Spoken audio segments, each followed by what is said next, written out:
Welcome to Bind EduTech, and this is a continued class of the chapter we were going through.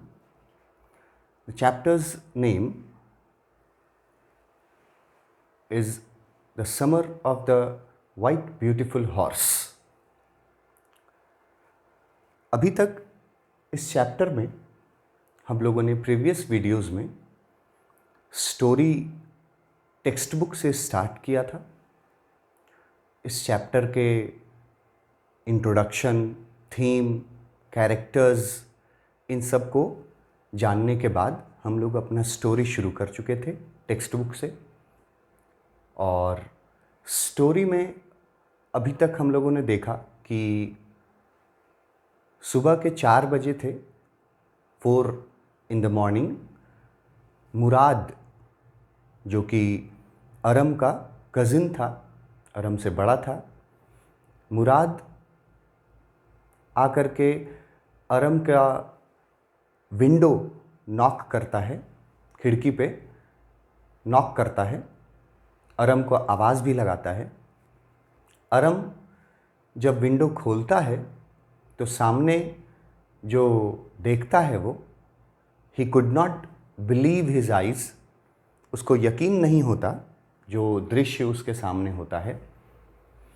और वो दृश्य ये था कि मुराद एक बहुत ही सुंदर से सफ़ेद घोड़े पर बैठा हुआ था। He was riding the horse, और वो आया था अरम को इनवाइट करने के लिए। अरम को वो बोला कि अगर तुम राइड करना चाहते हो देन बी क्विक, जल्दी करो।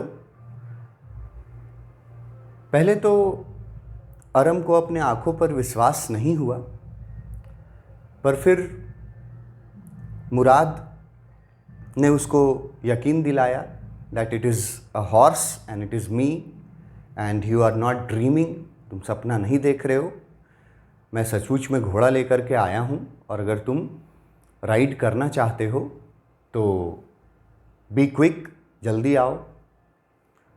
मुराद का इनविटेशन सुन करके अरम थोड़ी देर के लिए अपने ट्राइब, अपने फैमिली के स्थिति के बारे में सोचने लगता है कि वो लोग इतने गरीबी में जीवन जी रहे हैं कि उनको पेट भर खाना भी नहीं मिलता। कहाँ से उनका अर्निंग होता है ये भी उनको पता नहीं है। और घोड़ा और घुड़सवारी का शौक़ तो दोनों भाइयों को था, दोनों कज़िन्स को था, अरम को और मुराद को, पर अपने गरीबी के वजह से वो लोग अपना ये शौक़ जो है वो पूरा नहीं कर सकते थे। अरम के सामने एक विचित्र सी स्थिति पैदा होती है। एक तरफ जो चीज़ उसके आँखों के सामने थी, अरम उस पर विश्वास नहीं कर सक रहा था, और दूसरी तरफ एक्चुअली में वो चीज़ उसके सामने प्रेजेंट थी। He could smell the horse, he could hear his breathing, वो उस घोड़े के स्मेल को फील कर पा रहा था, वो उसके सांस लेने के ब्रीदिंग को भी वो सुन पा रहा था, and he was very excited. But on the second hand वो ये भी जानता था कि उसके फैमिली में, गैरोग्लैनियन फैमिली में, किसी का इतना हैसियत नहीं है कि कोई घोड़ा अफोर्ड कर पाए, खरीद पाए, रख पाए।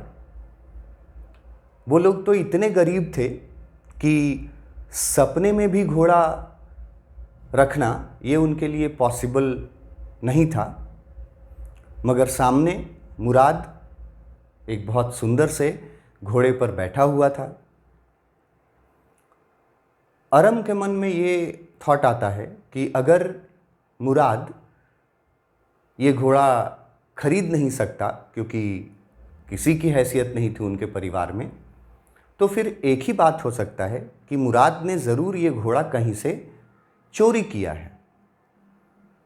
अब चोरी करने वाला बात जो है, ये भी अरम को विश्वास नहीं हो रहा था, क्योंकि बहुत क्लियरली अरम यहाँ पे लिखता है, I believed that nobody from Garoghlanian tribe can be a thief. क्योंकि 1100 सालों का, 11 सेंचुरीज़ का उनके फैमिली का ऑनेस्टी का हॉलमार्क था, तो उसको यकीन था कि उनके परिवार का, उनके ट्राइब का कोई भी व्यक्ति चोरी नहीं कर सकता।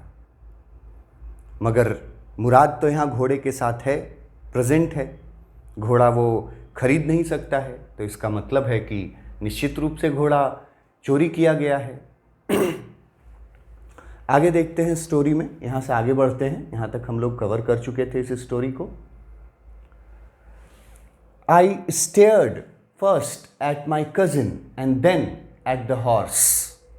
स्टेयर्ड का मतलब है घूर कर देखना, गौर से देखना, घूर कर देखना। I stared first at my cousin and then at the horse. पहले तो अरम मुराद को घूर करके देखता है, उसके बाद घोड़े को घूर करके देखता है। There was a pious stillness and humour in each of them which on the one hand delighted me and on the other frightened me. यहाँ एक वर्ड यूज़ किया है, पायस, स्टिलनेस एंड ह्यूमर। इसका मीनिंग आप यहाँ देख सकते हैं, नीचे आपको मिलेगा। पायस, स्टिलनेस एंड ह्यूमर का मतलब है सर्टेन कामनेस, शांति, सर्टेन कामनेस। डिलाइटेड का मतलब वेरी हैप्पी, और फ्राइटेंड का मतलब डरा हुआ होना। तो वो एक तरफ मुराद अरम जो है वो पहले घोड़े को देखता है, पहले अपने कज़िन मुराद को घूर करके देखता है, फिर घोड़े को घूर करके देखता है। पूरी तरह से शांत चेहरा था मुराद का भी, घोड़े का भी, और उनको देख करके, मुराद और घोड़े को देख करके अरम को एक मिक्सचर ऑफ फीलिंग्स आता है। मतलब दो फीलिंग्स अरम को एक साथ होते हैं। पहला है डिलाइटेड, मतलब कि वो बहुत खुश होता है, वो बहुत, he was very happy, he was very excited. खुश इसलिए होता है, डिलाइटेड इसलिए होता है क्योंकि उसका भी सपना था घुड़सवारी करने का, हॉर्स राइडिंग करने का। तो सामने उसको ऑफ़र मिल रहा है, मुराद ऑफ़र कर रहा है कि चलो अगर तुम हॉर्स राइडिंग करना चाहते हो, तो इसलिए वो खुश था, घोड़ा देख करके खुश था और ऑफ़र सुन करके खुश था, डिलाइटेड था। एंड ऑन द अदर, दूसरी तरफ फ्राइटेंड, वो डरा हुआ था। एक तरफ डिलाइटेड था, दूसरे तरफ डरा हुआ था। डिलाइटेड क्यों था और डरा हुआ क्यों था, ये समझना है। डिलाइटेड था घोड़े को देख करके और ये सोच करके कि उसको आज मौका मिल रहा है घुड़सवारी करने का, इसलिए वो डिलाइटेड था, खुश था। और डरा हुआ क्यों था, फ्राइटेंड क्यों था, क्योंकि उसको ये रियलाइज़ हो रहा था कि अगर घोड़ा खरीदने का हैसियत नहीं है उसके फैमिली में किसी का, तो निश्चित रूप से ये घोड़ा मुराद चोरी करके लाया है। और अगर मुराद ने ये घोड़ा चोरी किया है तो फिर उसने अपने फैमिली के रेपुटेशन को नुकसान पहुंचाया है। Nobody in the Garoghlanian family can be a thief. तो डर भी था उसको, अरम को, और खुशी भी था। खुशी शौक पूरा करने का और डर अपने फैमिली के रेपुटेशन को खराब करने का, अपने फैमिली के ऑनेस्टी वाली रेप्यूटेशन को, ईमानदारी वाली रेप्यूटेशन को जो पिछले 1100 सालों से 11 सेंचुरी से मेंटेन करते आ रहे हैं, वो यहाँ खराब हो रहा था। क्योंकि अगर ये घोड़ा चोरी का था तो फिर फैमिली का रेप्यूटेशन जो है वो तो खराब हो रहा था। Therefore on one hand he was happy, on the other hand he was frightened. Mourad से वो बोलता है, Mourad, I said, where did you steal this horse? वो मुराद से स्ट्रेट सवाल पूछता है कि मुराद, तुमने ये घोड़ा कहाँ से चोरी किया? Where did you steal this horse? कहाँ से चोरी किया? मगर मुराद उसके इस क्वेश्चन को इग्नोर कर देता है। मुराद जो है वो उसके इस सवाल का कोई जवाब नहीं देता, इग्नोर कर देता है और बोलता क्या है, leap out of the window he said, if you want to ride. Mourad से जब अरम पूछता है कि तुमने ये घोड़ा कहाँ से चोरी किया, तो मुराद उसके इस सवाल को इग्नोर करता है, नज़रअंदाज करता है और उसको बोलता है कि अगर तुम राइड करना चाहते हो, if you want to ride, अगर तुम राइड करना चाहते हो, leap out of the window, जल्दी से बाहर आओ। लीप आउट मतलब कम आउट, बाहर आओ। और खिड़की से ही बाहर आने की बात हो रही है यहाँ पे। बोलता है leap out of the window if you want to ride, और उसके सवाल का जवाब नहीं देता है कि तुमने ये घोड़ा कहाँ से चोरी किया। इस सवाल का जवाब मुराद टाल देता है, नज़रअंदाज कर देता है और सिर्फ बोलता है कि तुमको अगर घुड़सवारी करना है तो तुम जल्दी से बाहर आओ। जब मुराद उसके सवाल का कोई जवाब नहीं देता, तब अरम और श्योर हो जाता है और आश्वस्त हो जाता है कि निश्चित रूप से मुराद ने यह घोड़ा चोरी किया है। यहाँ लिखा हुआ है, it was true then he had stolen the horse.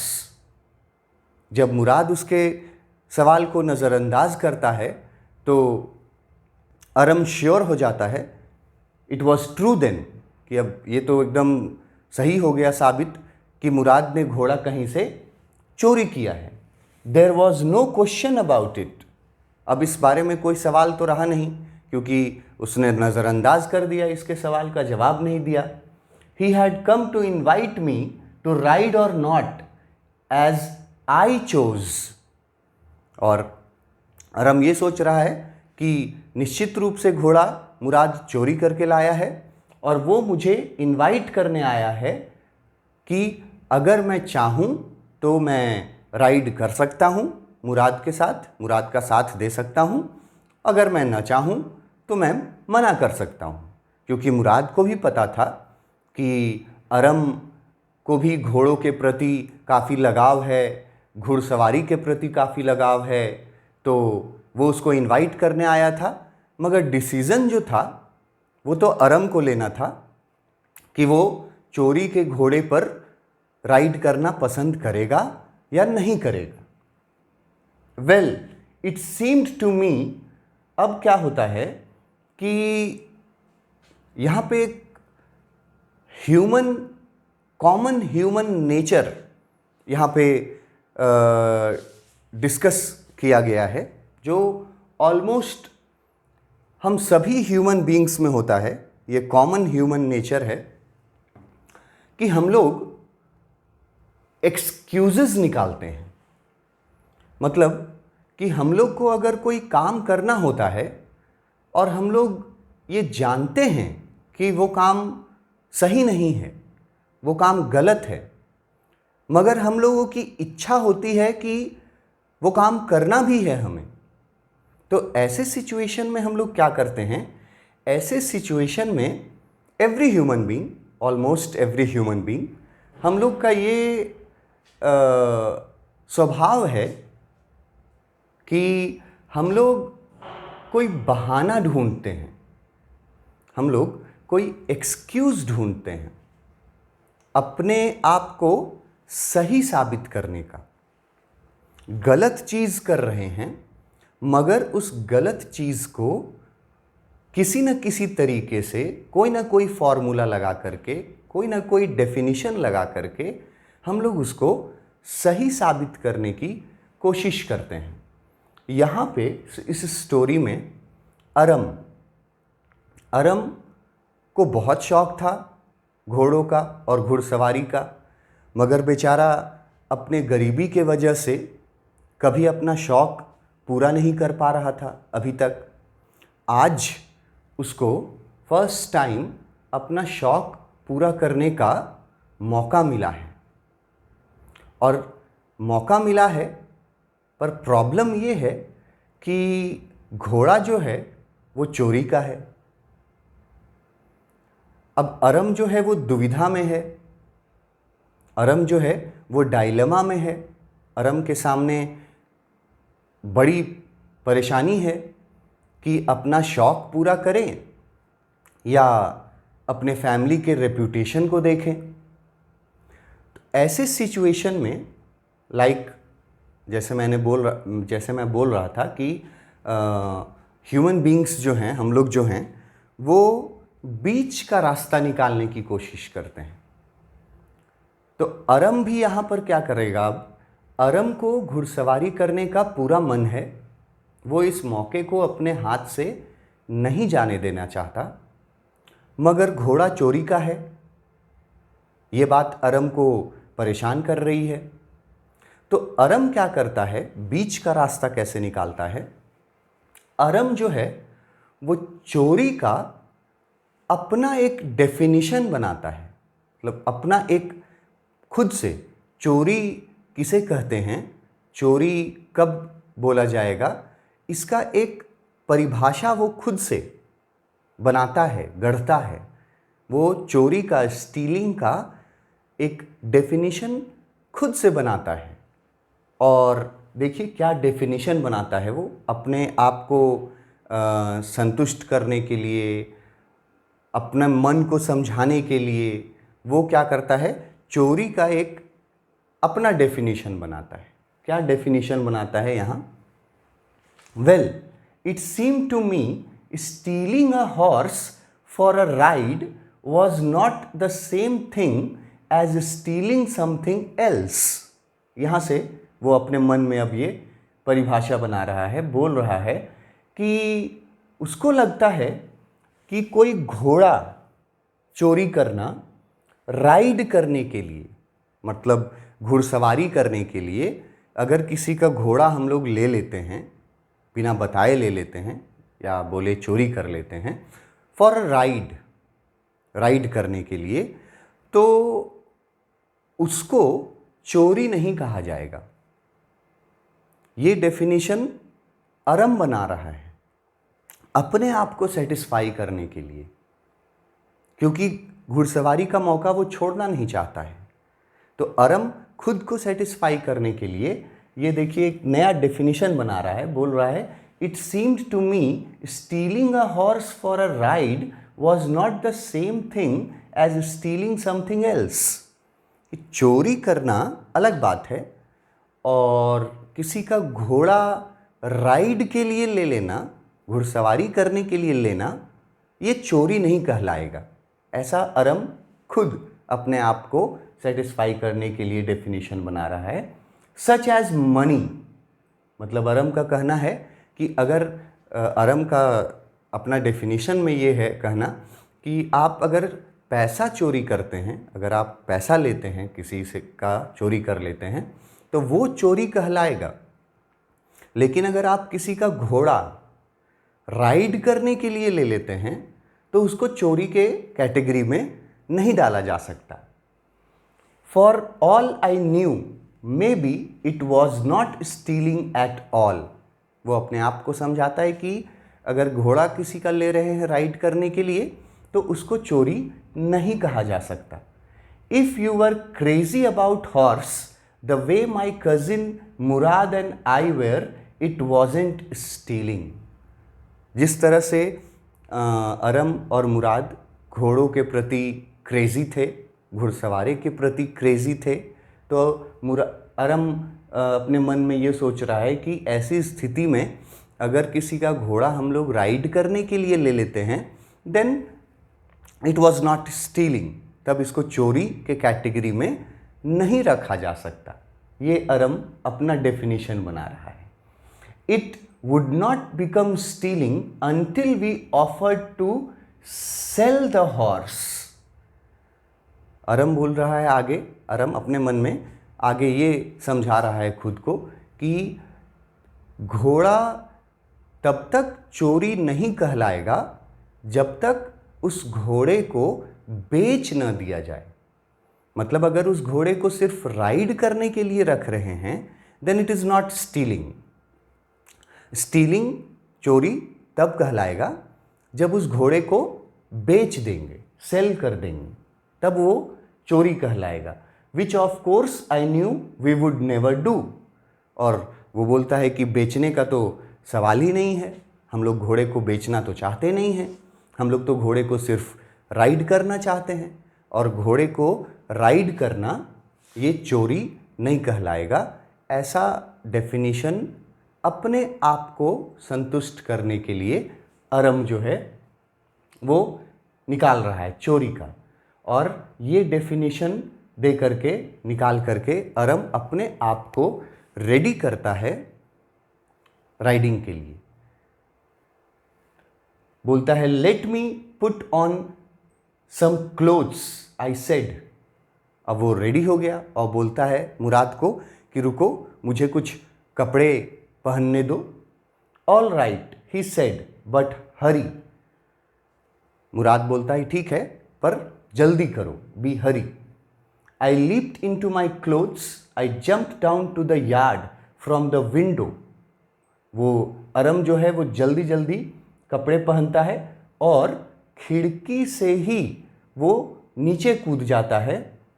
जहाँ पे मुराद घोड़ा लेकर के खड़ा था वहाँ पे वो खिड़की से ही Aram jumped out of the window to the yard. यहाँ लिखा हुआ है jump down to the yard from the window. Yard मतलब घर के सामने का हिस्सा। अगर यार्ड में बैक वर्ड लगा देते हैं तो हो जाता है बैकयार्ड, मतलब घर के पीछे का हिस्सा। तो अरम जो है वो खिड़की से ही जंप कर जाता है यार्ड की तरफ, और and leaped up on to the horse behind my cousin Mourad. और नीचे जंप करता है और फिर उछल करके अपने कज़िन मुराद के पीछे घोड़े पर बैठ जाता है। अब अरम जो है वो मुराद का इनविटेशन एक्सेप्ट कर लिया। एक्सेप्ट करने के लिए उसको करना क्या पड़ा, उसको अपने आप को समझाने के लिए चोरी का एक नया डेफिनेशन बनाना पड़ा कि चोरी अगर हम लोग घोड़ा राइड करने के लिए लेते हैं और सिर्फ राइड करते हैं तो ये चोरी नहीं कहलाएगा। चोरी तब कहलाएगा जब हम लोग इस घोड़े को बेच देंगे किसी को, और बेचने का ख्याल तो इन लोगों का प्लानिंग तो था नहीं। ये बोल करके वो अपने आप को तैयार करता है और फिर वो कपड़े पहन करके खिड़की से नीचे उतरता है, और मुराद जो पहले से घोड़े पर बैठा हुआ था, अरम नीचे उतरता है और जंप करके मुराद के पीछे घोड़े पर बैठ जाता है। ये इसका एक्सप्लेनेशन है। Aram tried to convince himself.